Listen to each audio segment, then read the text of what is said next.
Well, this is exciting. Hi, my name is Camilo Estremadoiro, and it's my pleasure to be here with you all.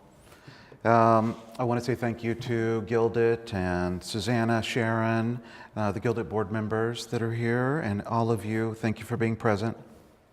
So today I am speaking about a little bit more about myself as well as art as emotion and the importance of being present. And for me, over the past 20 years of me being here in Canton City, I have found that it is the most important thing to be present and participate, to not allow fear or things that might cause you not to participate. I wanted to share, I guess, a little bit about myself, my background. My parents met in the 1960s at the University of Houston, and then subsequently moved to the UCLA. My mother is from Alabama, and my father is from South America, Bolivia.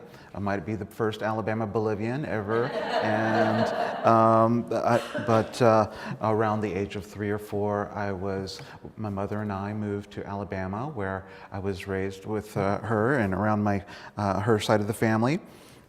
She pursued her aspirations, and we moved around Alabama a little bit, lived in Tuscaloosa, and amazing experiences there. Roughly around 9 or 10, my amazing stepfather came into our lives, and Frank, and he took a job with the government, and we subsequently were transferred to Korea. And lived in Korea for 3 or 4 years. My mother said, "You're going to live with your father."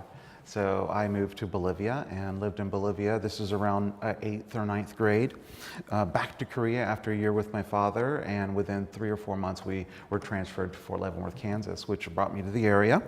And then you think that's not enough travel. So I went back to Bolivia and finished high school, 11th and 12th grade, and came back to the area, went to K-State, and that was an experience. After K-State, I moved to downtown Kansas City, Missouri. I had a job at the Entrepreneurial Development Corporation at Donnelly College, and after about 6-8 months there, I took some money that I had saved up and opened an import-export company downtown at 823 roughly Walnut. It's a parking garage now. I was living the dream. I had it was a nice sized office, and then I partnered with dry cleaners right above it. This all was amazing for about a year until the building was going to be sold, and it was going to turn into a parking garage versus the parking garage being built next to the building. I didn't really know how to do import-export. I joined the International Trade Club, the chambers, and I was so excited about meeting people and kind of vibing off of their experiences. And that was my first foray into Kansas City, meeting amazing people. Subsequently, and that's wonderful on the rich experience you had. Mm-hmm. Could we fast forward to the pop-up gallery? Yes. Because we only have 2 minutes left, and that will give us some of the All right. your art businesses. Thank you. Questions from? So I ended up getting into an art gallery, and I had saved up a little bit of money, and this was roughly 8 years ago. And I called it the Pop-Up Art Gallery. You hear a lot of pop-ups going on these days. Mine was more about creating experiences, helping artists and individuals create experiences and have experiences. So this gets me to the importance of being present, and then one of my passions is helping others, reach that. So life throws up a whole bunch of curveballs, and artists are no different than anyone else. And so in talking about that, it comes into nuance. It comes into how can I help create this experience for the artists as well as for the individuals that are attending. One of the things that inspires me is the symbolism of objects. The symbol of, let's call, a heart is something that I've found to be a universal trigger in each individual's mind to stimulate what it is in, the feeling of love. And if I don't know if the slide is up, but a symbol of a heart, it just in simply viewing it will cause you to create this emotion of love. I hate to interrupt you, No, it's but okay. can you talk a little bit about the pictures we have there? Sure. So, because one thing I really love about you, and so Camilo is great on Meetup, and that's really a platform he's had made work for him. Some of these are Facebook shops though, so he does. He's on Facebook, but especially too because he's in the present and because he makes these experiences. So this pop-up gallery not only has an exhibit, but he usually brings in musicians and dancers and poets, and then he also just recently had this film festival that was very successful with sellout shows at the Alamo. Can you tell us how the film festival all evolved? So Pop-Up Art Gallery and the Film Festival are two separate things. I am the city producer for the 48-hour film festival this year. However, just focusing on what my process was and the Pop-Up Art Gallery, here you see the most recent where we are, and we moved here 2.5 years ago. This is in the historic Kansas City Club building. What I do is manifest or create opportunities for artists or creatives to participate and be a part of a collective activity. This allows me to offer the artists and the creatives to have that experience that we were talking about, the art experience, but then it also allows me to create the experience for individuals, our general public, to come in and also, they're having a different experience from a different point of view. However, they need to be constantly stimulated. So going to what Susanna mentioned is I will have up to 15 artists, 12 to 15 artists generally, on the walls. Many of them have not shown before, or they hoard their art, or they're afraid to get out there. And then there's the little bit more established. After 2 or 3 times with me, I gain a lot of pleasure in watching these individuals open up and have conversations and talk about their work, get their little didactic out, and they become more confident and make new friends, and those are things that I find quite enriching. So I don't market, sell, or price the work per se. I will give suggestions. When going to what Susanna was talking about related to meetup.com, and it is not a dating website. It is a place for individuals with like-minded interests to join groups. And then I have, fortunately or unfortunately, 8 groups. And so I pay for those, and then I work to create the experiences for everybody. On Facebook, it's the exact same thing.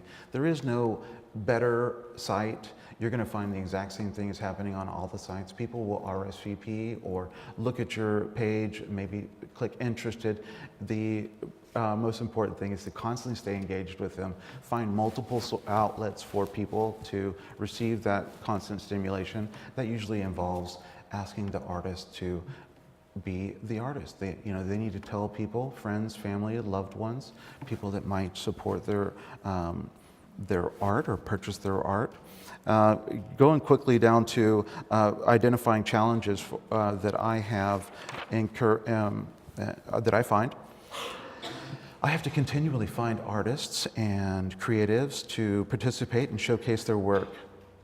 Many times the artist will be inspired and they'll go off and do something new. Secondly, I need to expand and create opportunities for the artists and the creatives. Many times this might mean being in other venues or other buildings in my neighborhood or in the surrounding downtown urban core. How do I continue to expand those offerings and then collaborate with them? Maintaining a balance personally is one of my greatest challenges. As you deal with your daily life, so do I.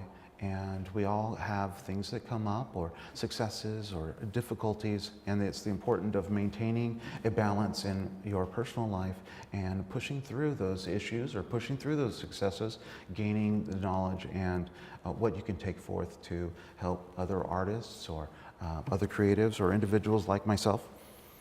Goals for myself are to expand the offerings, expand the number of locations where I can exhibit or showcase other artists, have other venues where artists can present and be present. Identifying cohorts and advisors has also been something that is a goal of mine. There are amazing individuals in this community, and I find inspiration through interacting with them, and you'll hear it through maybe suggestions from other people. Surround yourself with people that you want to be like, or that you want to channel their energy. Third, expanding the art experience messages to open spaces. Emotional art for me, let's say using the symbol of a heart in an open public space, will not only satisfy my heart, but it'll also create this opportunity to share blind love. Anyone viewing an object, let's say this, or art, or just a symbol, a universal symbol, what that does is causes this automatic reaction in your body, and you will be stimulated in some manner, feelings, and that's generally what is going to draw you to a piece of art. You're going to be stimulated by that, and you want to continually come back and forth to it and enjoy it, and that's maybe it will motivate you or others to the viewer to purchase a piece. Fourth, my goals for me go back to this personal balance. My goals in the next 5 years is to manifest and maintain the better version of myself. Working with daily to maintain the best representation of myself is one thing that I would think all of us can call a personal goal. Great, and we actually only have 10 minutes left, so we usually do 20 for Q&A, so let's jump into Q&A. And I just wanted to note too, one thing, and Camilo is very talented, one thing he used to do was put out faces, and that corner photo is from some people that he worked with, so well-known people in Kansas City that he would help put a light on what they do and the importance of their work. So, do we have any questions? Yes. First, I wanted to say it was really nice to hear about your really rich background and how that helped shape what you do. And it's clear that you have a passion for helping emerging artists. And so one of the things that I thought about with your pop-up space that might feed that passion for you is maybe reaching out to KCAI or other art programs with maybe the graduating seniors that haven't had their own show yet, that haven't had that experience as emerging artists, that you could work, I don't know, you could work with their programs by offering your space for a student show that might be helpful for them. So that was one of the thoughts that came into play while you were talking about that. Thank you. I do have the KCAI and the MCCC schools on my insurance rider. I would love some interns or individuals that are coming out of those programs. Because I'm a little bit diverse with what I offer, I many times can broach multiple departments. I have had successes and not successes with the interns. I agree that I need to ask for a little bit more of a junior or senior level with the individuals that are come to me. Many times the student will be the one deciding. So I didn't have any interns this year.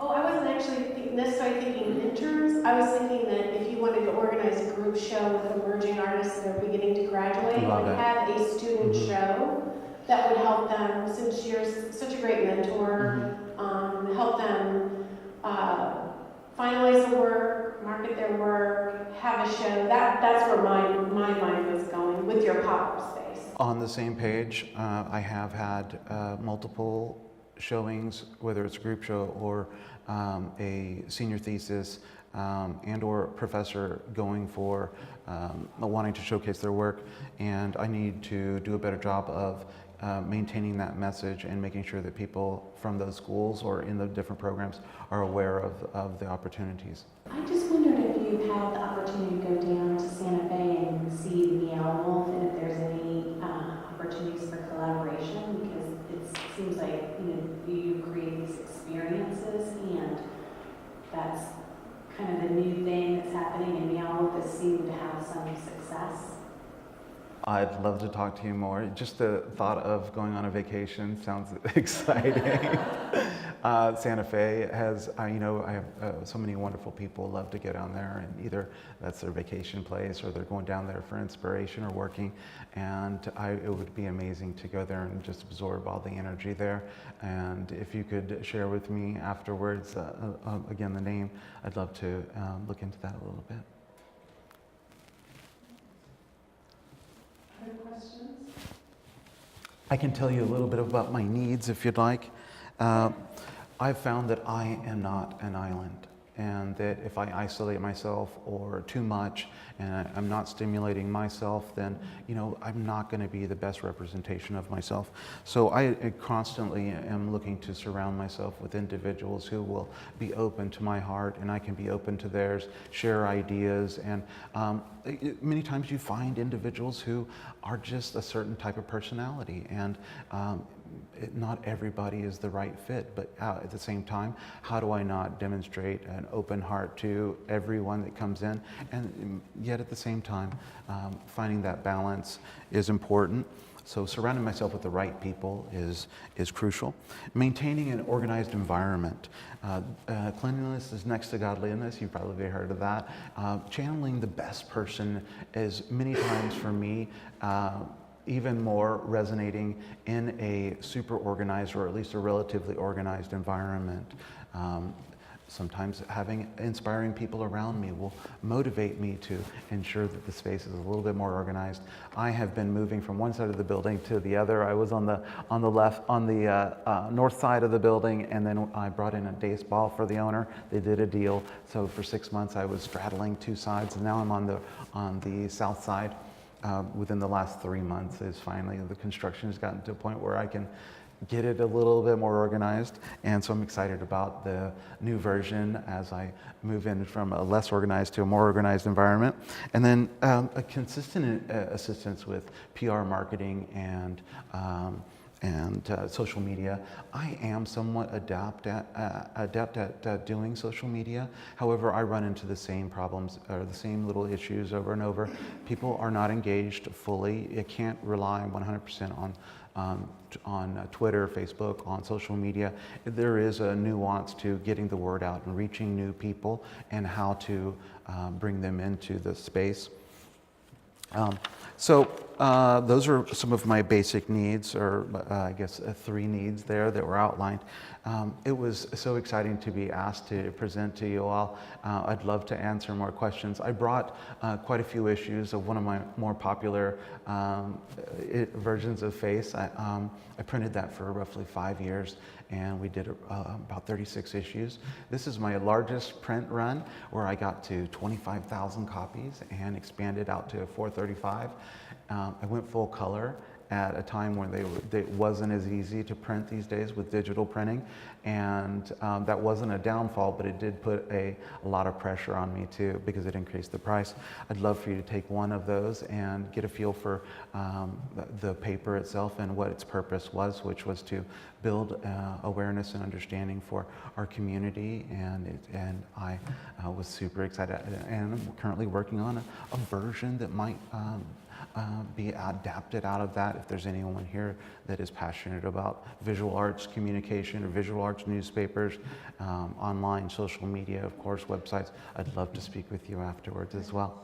Any more questions from Dave? Like, for instance, Susanna, I know you have a question. well, so can you tell me, do you have another film project? Do you envision another film project because you had such success with that? Maybe to bring in a film artist into your maybe even bring a film artist into your exhibit space, because that too, film art is very, at the moment, and very present. Where like minds think alike. There is an amazing space in the backside of the gallery, and where I can create a bit of a studio feel. And so what we're working on now is to paint the backdrop a certain color or certain theme, where we can do a bit of a show type environment, and there's 2 different walls that may possibly 2 different themes. The film festival itself was amazing, and I was familiar with a lot of the different individuals in the film community, and yet at the same time I wasn't really involved in film community. I would say that the film community is exactly like the art community. It's exactly like the banking community. People at restaurants, work at restaurants, it doesn't matter. There are people that will support you and constantly positive, and then there will be people that are gonna drag you down or look to constantly bring up the negative. And that's why it's super important. And that has been my experience in the past 2 months as I took over the city producer role. I have worked to maintain, just surrounding myself with the best out of there, not focusing on the little things that come up, pushing through the different struggles, and then we're all better at with the end. Yes, I am intending on doing another film festival. The next festival is November the 10th, and city producers are allowed to be on a team this year. So I am excited about being a part of that. It's called the 4 Points Festival, and it's an online film competition. I'm submitting all my financials and paperwork after the film festival that ended here this past weekend, and then I will be able to do more announcements on upcoming film festivals or activities related to the 48-hour film project. Okay, great. We have time for you to leave some last words with us. Any special needs we can help you facilitate, help spreading the word or such? The thing I would leave you with, and again, this is a little bit more of a reiteration, is to channel the better version of yourself, pushing to be the best version each day. Being a better version is better than being a good version of yourself. Being a better version will then make you even closer to being the best version. With that, we go back to the things that are important to us. So surrounding yourself with people that are either like-minded or that you can emulate or channel, gain something from their involvement in your life. And then also look out and just be involved, and you're going to find yourself. Don't stay home. Yes, if you're tired, stay home, get some rest. But yet, if you can muster the energy out on a Friday or a Thursday or a Wednesday, or even you've got an invitation on a Saturday, don't be afraid to get up. And the show's going to be there. You can watch it later. Get up and be present, even if you have to go alone or make an effort to participate. You may find yourself in an environment where you're timid or you don't know anyone. However, if you can help yourself break that mold of being timid and intimidated or saying, I don't know anyone, you turn around to the person next to you and introduce yourself. Turn around to the next person, introduce yourself, ask them a question while you're telling them about yourself. Be conscious of how much you talk, and you're probably going to be a little bit excited, and you want to let the other person talk too. And asking questions and then stopping and listening, it will also help enrich your experience and better yourself as an artist or as an individual. So in parting remarks, I would say, participate, get out there, be calm, and remember what you're going towards, and you can do it. And so with that, I'd like to again thank the Kemper for supporting organizations like GuildIT, and the board members for supporting Susanna. Susanna, it's been several months now that I've had the pleasure of kind of just seeing all the stuff you're doing, and I am truly amazed by you as a leader in this community, and I can do so much more, and I would love to be more like you.